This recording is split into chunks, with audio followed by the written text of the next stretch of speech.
Hello everyone, welcome back to my channel. मैं हूं आपके साथ पंकज। बच्चों, आज फिर से कंटिन्यू कर रहे हैं क्लास 11th का आपका फर्स्ट चैप्टर। जो लास्ट टॉपिक बचे थे हमारे दो, उसमें पहला टॉपिक जो है, एक है इंडस्ट्री और एक है कॉमर्स। और ये दोनों किस में आते हैं? Types of business activity.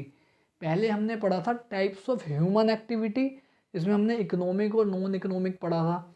अब इसमें हम पढ़ रहे हैं टाइप ऑफ बिजनेस एक्टिविटी। दोनों में आपने कंफ्यूज नहीं होना, वो ह्यूमन एक्टिविटी और ये है बिजनेस एक्टिविटी, कि बिजनेस में कितनी तरह की एक्टिविटी होती है। तो एक होती है इंडस्ट्री और एक होती है कॉमर्स। आज हम कवर करेंगे इंडस्ट्री। ये आपने पहले भी अपने 9th या 10th में पढ़ा होगा, जिसमें इंडस्ट्री में प्राइमरी इंडस्ट्री, सेकेंडरी इंडस्ट्री और टर्जरी इंडस्ट्री आती थी। लेकिन यहाँ पे आपका जो प्राइमरी आपने पढ़ा था वो, हाँ, आपने थोड़ा सा क्लासीफाइड ऑलरेडी पढ़ रखा है, लेकिन इसमें जो सेकेंडरी है उसको भी क्लासीफाइड किया हुआ आगे कि सेकेंडरी इंडस्ट्री में क्या क्या आता है। तो आज वो सारा सीखेंगे। तो देखो, पहले इंडस्ट्री का मतलब समझते हैं। इससे पहले मैं आपको एक एग्जांपल देता हूँ। मान लो जो हमारी मोबाइल सिम्स होती हैं, कौन कौन सी कंपनी को हम जानते हैं? वोडाफोन, इसके साथ जियो, एयरटेल, और एक टाटा लिख लेते हैं। दिल्ली में नहीं है बट हम लिखते हैं टाटा।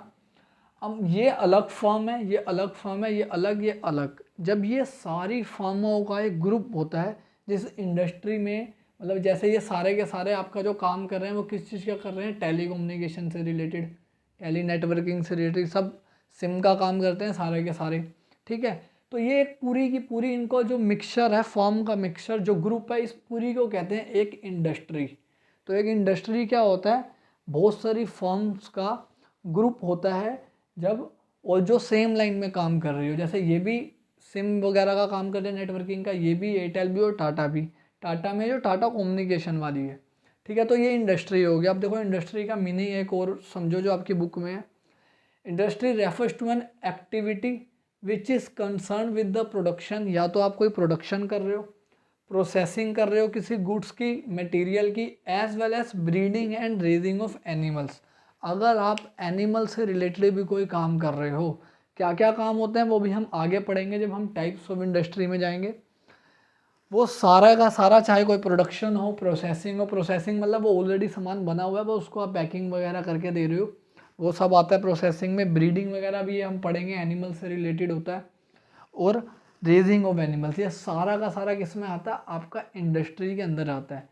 सिंपल सी डेफिनेशन है। और अब इससे कहाँ क्वेश्चन बनेगा कि वो वर्ड्स डाल देगा, production, processing, breeding, raising of animals, ये सारा डाल देगा कि इसमें से कौन सा इंडस्ट्री में आएगा और कौन सा नहीं आएगा। और इससे बहुत कम चांस है कि क्वेश्चन आए। लेकिन जो इसमें आगे हम टाइप्स ऑफ इंडस्ट्री पढ़ेंगे, उसमें 110% क्वेश्चन आने के चांस है आपके, क्योंकि बच्चे उसमें कन्फ्यूज भी होते हैं, वो सेम सा लगता है। तो चलो बच्चों, अब स्टार्ट करते हैं आपका टाइप्स ऑफ इंडस्ट्री। वैसे तो 3 टाइप्स हैं, प्राइमरी, सेकेंडरी और टर्सरी वाला। पहले हम करेंगे प्राइमरी और सेकेंडरी, क्योंकि बुक में इन्हीं के बारे में डिटेल में दे रखा है। आपका टर्सरी के बारे में बिल्कुल भी डिटेल में नहीं है, सिर्फ उसका मीनिंग दे रखा है। तो स्टार्ट करते हैं पहले प्राइमरी वाला।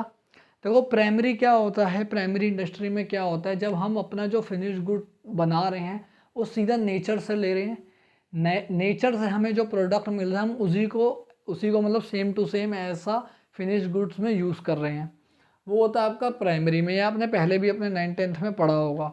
अब इसके भी 2 टाइप होते हैं, एक एक्सट्रैक्टिव और एक जेनेटिक। दोनों में बच्चे बहुत ज़्यादा कंफ्यूज रहते हैं और गलती करते हैं, क्योंकि दोनों सिमिलर लगते हैं थोड़े थोड़े। आओ तो देखते हैं कि इसमें क्या डिफरेंस है। एक्सट्रैक्टिव में क्या? Extractive of product from natural resources. Extraction of product हो रहा है, मतलब हमने सीधा नेचर से प्रोडक्ट लिया और उसे यूज़ कर लिया। जैसे रिवर से फ़िश पकड़ी और उस फिश को बेच दिया बाज़ार में, तो वो हो गया एक्सट्रैक्टिव में। या टिम्बर ले लिया, सीधा फॉरेस्ट से हमें टिम्बर मिल गया, उसमें हमने उसको आगे कोई और रिप्रोडक्शन के लिए यूज़ नहीं किया, ना उसको कोई और मतलब चेंज करके बेचा, सीधा का सीधा फ़िश पकड़ी, रिवर से बेच दिया और टिम्बर को यूज़ कर लिया।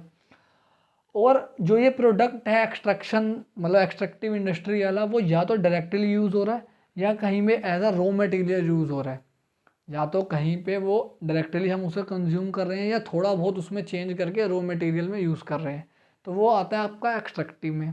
लेकिन जेनेटिक में क्या होता है? जेनेटिक में भी जो हमें प्रोडक्ट मिल रहा है वो नेचर से ही मिल रहा है, बट हम उसे डायरेक्टली कंज्यूम नहीं कर रहे, उस प्रोडक्ट को कंज्यूम नहीं कर रहे, उससे रिलेटेड जो है वो हम काम कर रहे हैं, उसे कहीं हम रिप्रोडक्शन में यूज़ कर रहे हैं आगे।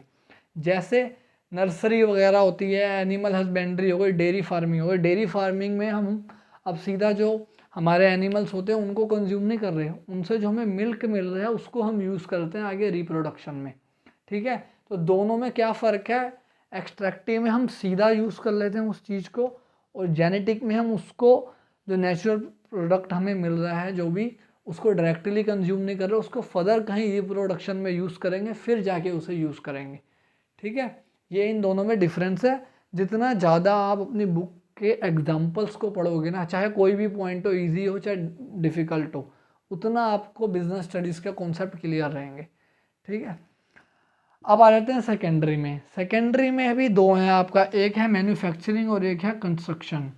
अब कंस्ट्रक्शन तो बहुत सिंपल सा होता है, जैसे बिल्डिंग की कंस्ट्रक्शन हो गई, लैंड की नहीं, फ्लाईओवर की हो गई, या स्कूल वगैरह, जो भी कंस्ट्रक्शन का आपका बिजनेस होता है वो सारा इसमें आता है। कंस्ट्रक्शन में आपको कैसे पता चलेगा? उसमें लिखा होगा वर्ड इमूवेबल प्रॉपर्टी। जो भी कंस्ट्रक्शन वाली चीज़ें होती है इमूवेबल होती है, प्लस उसमें लार्ज अमाउंट लगा होता है, जो पैसा लगता है वो ज़्यादा लगता है, और वो क्या कहते हैं लॉन्ग टाइम तक हमारे बिजनेस में या हमारे आसपास के एनवायरनमेंट में रहती है, वो सारा का सारा आता है कंस्ट्रक्शन में। फिर मैन्युफैक्चरिंग। अब मैन्युफैक्चरिंग में बहुत सारी चीज़ें हैं। पहले तो मैन्युफैक्चरिंग को समझो, जब किसी रॉ मटेरियल को प्रोसेस करके या कन्वर्ट करके किसी फिनिश गुड में कन्वर्ट किया जाता है, तो वो आता है मैन्युफैक्चरिंग में। जब किसी रॉ मटेरियल से एक नया प्रोडक्ट बन के आता है, जैसे मिल्क से कितने सारी चीज़ें बनती हैं, तो वो सारा आता है मैन्युफैक्चरिंग में। अब मैन्युफैक्चरिंग के टाइप, पहला है एनालिटिकल। एनालिटिकल वो मैन्युफैक्चरिंग इंडस्ट्री होती है जहाँ पे एक रॉ मटेरियल से बहुत सारे प्रोडक्ट बनते हैं। जैसे आपने पेट्रोल, डीजल, केरोसिन, ऑयल या और गैसेस वगैरह देखी हैं, तो वो डायरेक्टली हमें नेचर से नहीं मिलती। उसमें क्या होता है, हमें मिलता है क्रूड ऑयल, सी से जो निकलता है वो कच्चा तेल निकलता है, क्रूड ऑयल। फिर हम उसे आगे प्रोसेस करते हैं, तो डीजल, पेट्रोल अलग अलग में क्लासीफाई करते हैं, उसे अलग अलग करते हैं, तब जाके वो हमें प्रोडक्ट मिलते हैं। तो वो हो गया एनालिटिकल में। सिंथेटिकल में क्या है, ये दोनों एक दूसरे से अपोजिट है। एनालिटिकल में क्या हो रहा है, एक प्रोडक्ट से बहुत सारे प्रोडक्ट निकल के हमारे पास फिनिश गुड्स में आ रहे हैं। सिंथेटिकल में अलग है। सिंथेटिकल में क्या हो रहा है, हमने दो प्रोडक्ट लिए जो ऑलरेडी फिनिश गुड है, उनको बना के उनको एज आ हमने रॉ मटेरियल यूज़ करके कोई एक थर्ड फिनिश गुड का प्रोडक्ट बनाया है। जैसे सोप हो गया, या आपके कॉस्मेटिक के सामान हो गए, सीमेंट हो गया, और भी बहुत सारे शैम्पू वगैरह हो गए। अब ये बहुत सारे प्रोडक्ट्स को मिला के बनते हैं, तो वो आता है आपका सिंथेटिकल में। प्रोसेसिंग है। प्रोसेसिंग नाम से ही पता चल रहा है जो बहुत सारे प्रोसेस से बन के जा रहा हो। जैसे टेक्सटाइल जो होता है, क्लोथ्स वगैरह में ऐसा नहीं होता कि सीधा हमें क्लोथ मिलता है। कॉटन होती है, कॉटन को हम कन्वर्ट करते हैं तब जाके एक क्लोथ बनता है। तो जब कोई प्रोडक्ट बहुत सारे प्रोसेस से होके निकलता है, फिनिश गुड बनता है, तो वो आपका आता है प्रोसेसिंग में। लास्ट है असेंबलिंग। अब असेंबलिंग सबसे इजी है। जैसे अभी आप वीडियो मोबाइल में देख रहे हो, अब ये मोबाइल पूरा का पूरा एक साथ नहीं बना, इसकी डिस्प्ले कहीं और बनी, बॉडी कहीं और बनी, कैमरा कहीं और बना, बैटरी कहीं और बनी, फिर उन सबको एक जगह पे ला के असेंबल कर दिया गया। या और भी एग्जांपल दे सकते हो, टेलीविज़न हो गया, कार्स हो गई। अब कार्स की बॉडी कहीं और बनती है, इंजन कहीं और, टायर्स कहीं और, सीट्स वगैरह कहीं और, बाद में उसे असेंबल कर दिया जाता है, तो वो आता है आपका असेंबलिंग में। जैसे आपका डेस्कटॉप वगैरह होते हैं, मतलब आपका पूरा एक पीसी की बात मैं करूँ अगर, तो उसका डेस्कटॉप अलग, सीपीयू अलग, माउस अलग, कीबोर्ड अलग, फिर उन सबको हम असेंबल करके एक सिस्टम बनाते हैं पूरा। तो वैसा ही होता है असेंबलिंग में। अब लास्ट बच गया हमारा टर्जरी। टर्जरी का सिर्फ मीनिंग दे रखा है, वो करेंगे, और इसी के साथ करेंगे कॉमर्स वाला पार्ट। कॉमर्स वाला पार्ट बहुत ईजी है, उसमें दो पार्ट है, ट्रेड और ऑक्सिलरीज टू ट्रेड। जल्दी से हो जाएगा, इसी की वीडियो के साथ ख़त्म कर देंगे आज। तो चलो अब स्टार्ट करते हैं टर्जरी वाला। देखो बहुत इजी है टर्जरी वाला। मान लो हमने कोई गुड्स नेचर से लिया, जिसका हमने पढ़ा प्राइमरी इंडस्ट्री में, नेचर से हमें प्रोडक्ट मिला, उसी को हमने सेकेंडरी में अलग अलग प्रोडक्शन करके चेंज कर दिया, कन्वर्ट कर दिया। लेकिन अब क्वेश्चन ये आता है कि वो कंज्यूमर तक कैसे पहुँचेगा, वो एक कंज्यूमर को कैसे मिलेगा प्रोडक्ट, क्योंकि अगर हम उसे बना के रख देंगे, बनता तो फैक्ट्रियाँ जो होती हैं वो दूर दूर होती हैं, पहाड़ों में, दिल्ली में तो आपको पता ही है बहुत कम फैक्ट्रीज होती हैं जो भी आप अपना डेली कंज्यूम करते हो। तो उसको हमारे तक, कंज्यूमर तक पहुंचाने के लिए बहुत सारी सर्विसेज चाहिए होती हैं। तो टर्जरी जो इंडस्ट्री होती है उसका काम होता है सेकेंडरी और प्राइमरी को सर्विसेज देना। किस टाइप की सर्विसेज? जैसे warehousing, packaging, insurance, advertisement, communication, ये सारी सर्विसेज वो देती है। इसलिए इसका नाम, एक और नाम होता है सर्विस इंडस्ट्री। और इसकी अगर आप मेन वर्ड डेफिनेशंस में देखोगे, it facilitate smooth flow of goods and services, ताकि जो गुड्स हैं और जो सर्विसेज हैं उनका जो फ्लो है वो स्मूथली हो सके, उसके लिए ये इंडस्ट्री काम आती है। अगर वेयर हाउस नहीं होगा बेटा, तो अगर फैक्ट्री से सामान आ जाएगा तो उसको रखा कहाँ जाएगा, एकदम तो वो आके बिकेगा नहीं। या फिर पैकेजिंग नहीं होगी, उसे आएगा तो वो वैसे खुले में आएगा। इंश्योरेंस नहीं होगी, सामान ख़राब हो गया, कंपनी उसको लॉस हो जाएगा, फिर वो बनाएगी नहीं। तो ट्रेजरी इंडस्ट्री जो होती है वो बहुत इंपॉर्टेंट रोल होता है उसका किसी भी इकोनॉमी में, आपका बिजनेस के लिए। तो ये आपका टाइप्स ऑफ इंडस्ट्री का लास्ट टॉपिक था। अब करते हैं स्टार्ट कॉमर्स। तो चलो बच्चों, अब देखते हैं कि कॉमर्स का मतलब क्या होता है। all those activities which are necessary for facilitates the exchange of goods and services, मतलब वो सारी एक्टिविटीज़ जो गुड्स एंड सर्विसेज को चलाने के लिए या उससे रिलेटेड बिजनेस करने के लिए चाहिए, वो सारी किस में आती हैं? कॉमर्स में। जैसे वही ट्रांसपोर्टेशन हो गया, कम्युनिकेशन हो गया, वेयर हाउस हो गया, एडवर्टीजमेंट हो गया, जहाँ पे इनका गुड्स एंड सर्विसेज का एक्सचेंज इनके बिना हो ही नहीं सकता। ये सारी एक्टिविटीज़ ना हो, अगर ट्रांसपोर्टेशन नहीं होगा सामान नहीं आएगा, कम्युनिकेशन नहीं होगा तो ये नहीं पता चलेगा कितना सामान चाहिए। तो ऐसी एक्टिविटीज़ सारी की सारी कॉमर्स में आती हैं। अब कॉमर्स को भी आगे फर्दर क्लासीफाई किया हुआ है, एक है ट्रेड और एक है ऑक्सिलरीज टू ट्रेड। अब ट्रेड क्या होता है, पहले ट्रेड की हम बात कर लेते हैं, बाकी आगे डिटेल में भी पढ़ना है इसे। अभी ट्रेड होता है जब हम गुड्स एंड सर्विसेज को बेचते हैं फॉर प्रॉफिट मोटिव। जब हम गुड्स को बेच रहे हैं किस लिए? प्रॉफिट कमाने के लिए। हमारा जो मेन एम है प्रॉफिट कमाना है, उसे कहते हैं ट्रेड। ट्रेड के भी टाइप्स पढ़ेंगे आगे। और ऑक्सिलरीज टू ट्रेड में क्या आती हैं? जो सारी सर्विसेज हो गई, ट्रांसपोर्टेशन हो गया, कम्युनिकेशन, एडवर्टाइजमेंट, वेयर हाउसिंग, ये सारा आएगा। तो चलो बच्चों, पहले स्टार्ट कर रहे हैं हम ट्रेड वाला टॉपिक, फिर करेंगे ऑक्सिलरीज टू ट्रेड वाला। अब ट्रेड को समझो, अभी किया था हमने, refers to buying and selling of goods and services with the profit motive. जब हम गुड्स एंड सर्विसेज को बेच रहे हैं या खरीद रहे हैं किस मोटिव से? प्रॉफिट कमाने के लिए, तब उसे हम कहते हैं ट्रेड। ये तो है सिंपल सा, कम आएगा चांस है पेपर में, लेकिन इसके टाइप्स आने के चांस हैं। दो टाइप्स होते हैं, इंटरनल ट्रेड और एक होता है एक्सटर्नल ट्रेड। इंटरनल ट्रेड क्या होता है? इसके बहुत सारे नाम होते हैं। इसको होम ट्रेड भी बोलते हैं, डोमेस्टिक ट्रेड भी बोलते हैं और इनलैंड ट्रेड भी बोलते हैं। Home trade, domestic trade and inland trade.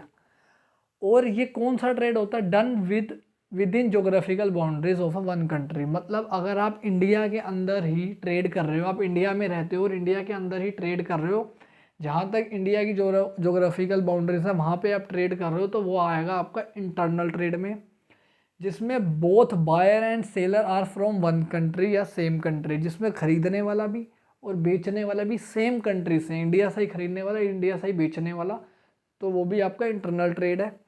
अब इसके भी टाइप्स है, टाइप्स ख़त्म नहीं होंगे आपके बिजनेस स्टडीज़ में। एक है होल सेलर, एक रिटेलर। वैसे ये दोनों टॉपिक आपके 9th चैप्टर में आने हैं, टर्म 2 में, उसमें मतलब पूरी डिटेल में इनके फंक्शन क्या होते हैं। यहाँ पे सिर्फ इनका मीनिंग है। बेटा होल सेलर कौन होता है? जो बल्क में सामान खरीदता है और सीधा मैन्युफैक्चरर या प्रोड्यूसर से खरीद रहा है।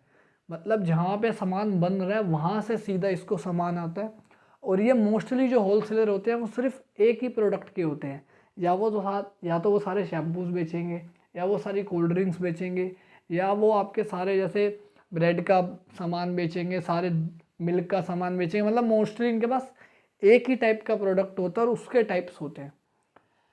दूसरा होता है रिटेलर। और होलसेलर में एक बात और याद रखना कि यही होलसेलर रिटेलर को सामान देता है और ये बहुत ज़्यादा पैसा लगाता है, इसकी ज़्यादा कैपिटल लगी होती है क्योंकि लार्ज क्वांटिटी में सामान खरीदता है। रिटेलर कौन होते हैं? जो हमारी नॉर्मली स्ट्रीट में शॉप्स होती हैं, जो स्मॉल क्वांटिटीज़ में सामान लेती है, किससे लेती है? होलसेलर से, और डायरेक्टली कंज्यूमर को बेचती है। लेकिन इनके पास बहुत सारे टाइप्स ऑफ प्रोडक्ट होते हैं। जैसे अगर होलसेलर है, फॉर एग्जांपल कोल्ड ड्रिंक या टूथपेस्ट का, तो एक होगा कोलगेट वाला, एक होगा पेप्सोडेंट वाला, एक कोई और कंपनी का होगा। लेकिन रिटेलर के पास 10 टाइप के होंगे, वो आपको अलग अलग टाइप्स के टूथपेस्ट दिखा सकता है। रिटेलर छोटी क्वांटिटी में खरीदता है और सीधा कंज्यूमर को बेचता है। ये है आपका इंटरनल ट्रेड। अब आ जाओ एक्सटर्नल में। एक्सटर्नल के दो नाम हैं, इंटरनेशनल एंड फॉरेन एक्सचेंज।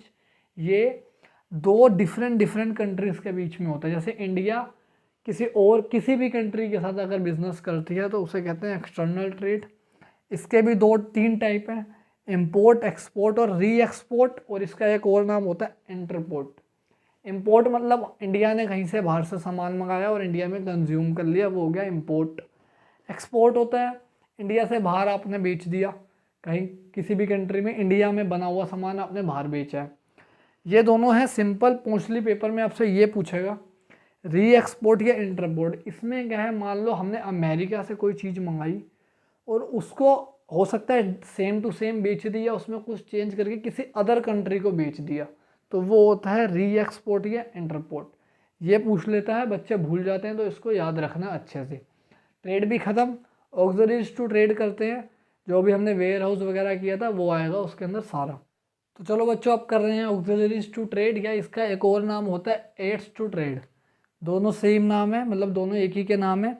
अब इसका मीनिंग देखो, activities that helps in the smooth flow of trade.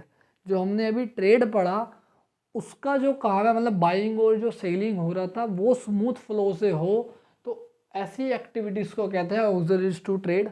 अब इसके भी टाइप है। टाइप्स को आपने ज़्यादा डिटेल में नहीं पढ़ना, लेकिन आपको मीनिंग पता होना चाहिए।